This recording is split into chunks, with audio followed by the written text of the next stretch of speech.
चंद्रपुरात शिंदेंच्या शिवसेनेला सत्तेत असूनही पाणीटंचाई विरोधात आज रस्त्यावर उतरावे लागले. पाणी हक्क उठाव आंदोलन करून शिवसेना शिंदे गटाने मनपा प्रशासनाविरोधात एल्गार केला. गेले अनेक महिने मनपा अधिकाऱ्यांकडे पाठपुरावा करूनही शहराच्या विविध भागातील पाणीटंचाई निवारण होत नसल्याचे सांगत शिवसेनेने हे आंदोलन केले. हे जनसामान्यांचे आंदोलन असल्याचा दावा शिवसेना नेत्यांनी केला. केवळ वेळकाढूपणा करत मनपा प्रशासनाने संपूर्ण उन्हाळ्यात पाणीटंचाईबाबत सुस्त भूमिका वठवली असल्याचा आरोप आंदोलकांनी केलाय. शहरामध्ये गेल्या कित्येक महिन्यापासून पाण्याची प्रचंड टंचाई सुरू आहे. शिवसेनेतर्फे आम्ही महानगरपालिका आयुक्तांना वारंवार निवेदने देऊन ज्या भागात टंचाई सुरू आहे त्या भागातील महिलांची पुरुषांच्या नावांची यादी सुद्धा देऊन त्यांचे मोबाईल क्रमांक सुद्धा देऊन यांनी एकही दिवस टँकर पोहोचवलेला नाही. त्यानंतर आम्ही उपायुक्तांना येऊन भेटलो. उपायुक्तांनी आम्हाला अनेक वेळा याद्या मागितल्या. आमच्या शिष्टमंडळांनी अनेक वेळा याद्या नेऊन दिल्या. त्यानंतर त्यांना फोनवरून सुद्धा अनेकदा सांगितले. मात्र मी स्वतः आली की ते हो म्हणतात. मग आमचं शिष्टमंडळ आलं की या टेबलावरून त्या टेबलावर फिरवतात. गेला महिनाभर झालं हेच सातत्याने सुरू आहे.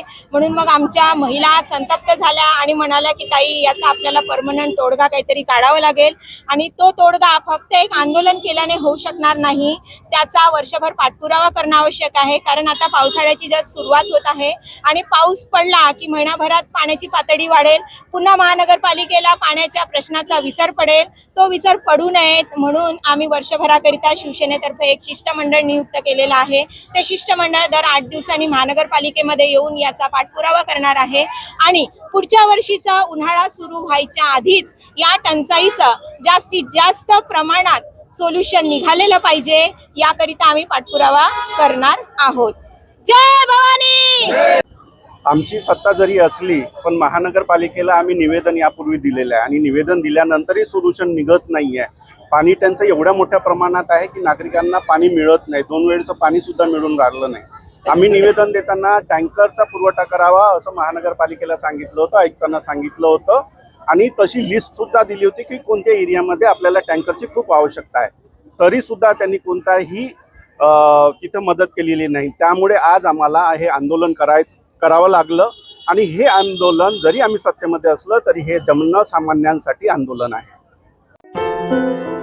क्या हुआ बहू? माँ, पाइल्स की बहुत तकलीफ हो रही है.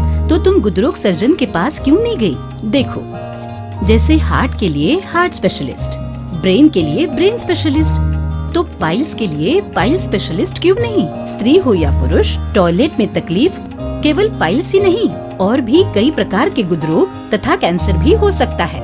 इसीलिए इसकी प्रत्यक्ष जांच जरूरी है. ठीक है माँ, पर जांच के लिए हम जाएंगे कहाँ? वही काले आयुर्वेदिक पाइल्स हॉस्पिटल में. लेकिन माँ, प्रेगनेंसी में पाइल्स की दवाइयाँ? प्रेगनेंसी में आयुर्वेदिक दवाइयाँ सुरक्षित होती है. जनहित में जारी. काले आयुर्वेदिक पाइल्स हॉस्पिटल, औषधि चिकित्सा तथा सर्जरी ट्रीटमेंट उपलब्ध. हमारा पता उमरेड रोड, दिघौरी बस स्टॉप के पास, नागपुर. अधिक जानकारी के लिए वेबसाइट पर जाएं kalepileshhospital.com.